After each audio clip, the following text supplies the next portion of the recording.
សម្រាប់ការធ្វើម្ហូបឲ្យខ្ញុំឥឡូវបានលឿនមែនតើដោយសារតាំងពីម៉ាក់មកពីលេងស្រុកខ្មែរវិញគឺគាត់ជួយខ្ញុំបានច្រើនម្ហូបអាហារដែលខ្ញុំត្រូវធ្វើគឺម៉ាក់ជាអ្នកចាត់រៀបចំទុកដាក់ឲ្យស្រេចតែគាត់រៀបចំហើយខ្ញុំហត់ទៅចូលធ្វើតែប៉ុណ្ណឹងហើយទេខ្ញុំឥឡូវអត់សូវចោលបុកល្ហុងម៉ានេះវល់បុកល្ហុងមួយអាទិត្យបុកល្ហុងម្ដងឬក៏ពីរដងតើមានល្ហុងហើយអញ្ចឹងម៉ាក់ក៏គាត់ចង់ឲ្យខ្ញុំស្ងោរសាច់មាន់ខ្ញុំឲ្យស្ងោរសាច់មាន់មួយឆ្នាំងទៅដើម្បីបានទឹកហុតហើយធ្វើជ្រក់ហិលចំពោះល្ហុងម៉ាក់គាត់ឈូសចេញជារាងឆ្នូតហើយបានគាត់យកកបិតក្បាច់មកកាត់វាជាដុំគ្រឿងក្រៅដែលម៉ាក់គាត់រៀបចំឲ្យខ្ញុំហ្នឹងមានគល់ស្លឹកគ្រៃស្លឹកក្រូចខ្ទឹមសរំដេងហើយនឹងភ្លៅមាន់អញ្ចឹងបន្ទាប់ពីគ្រឿងក្រៅបានរៀបចំរួចរាល់អស់ហើយខ្ញុំចាប់ផ្ដើមដាក់ដាំទឹកបន្ទាប់ពីទឹកចាប់ផ្ដើមក្តៅតិចហើយខ្ញុំចាប់ផ្ដើមដាក់គ្រឿងក្រៅចូលខ្ញុំដាក់គល់ស្លឹកគ្រៃចូលខ្ទឹមស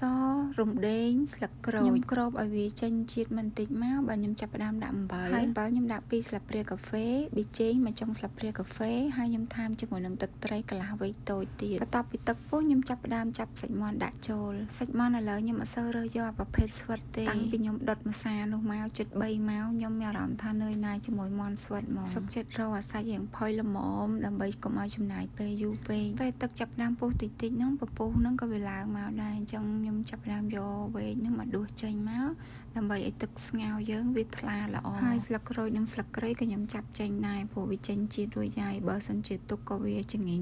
ពេញឆ្នាំងដែរពេលមាន់រៀងឆ្អិនបន្តិចខ្ញុំចាប់ផ្ដើមដាក់ល្ហុងចូលដោយសារតែល្ហុងកាត់រៀងធំដែរហើយមាន់ក៏ឆាប់ផុយចាំឲ្យមាន់ផុយបានដាក់ល្ហុងចូលដឹងតែសាច់មាន់ហ្នឹងលលួយជ្រុលហើយខ្ញុំដាក់ភ្លើងល្មមដើម្បីកុំឲ្យវាពុះខ្លាំងអាចហៀពីឆ្នាំងអញ្ចឹងណាស្ងោរចោលប្រហែលជា5នាទីទៅខ្ញុំបិទភ្លើងហើយព្រោះដោយសារតែកម្ដៅឆ្នាំងនេះក៏វាទប់បានយូរដែរទម្រាំដល់ពេលញ៉ាំសាច់មាន់ហើយនឹងល្ហុងឆ្អិនល្មម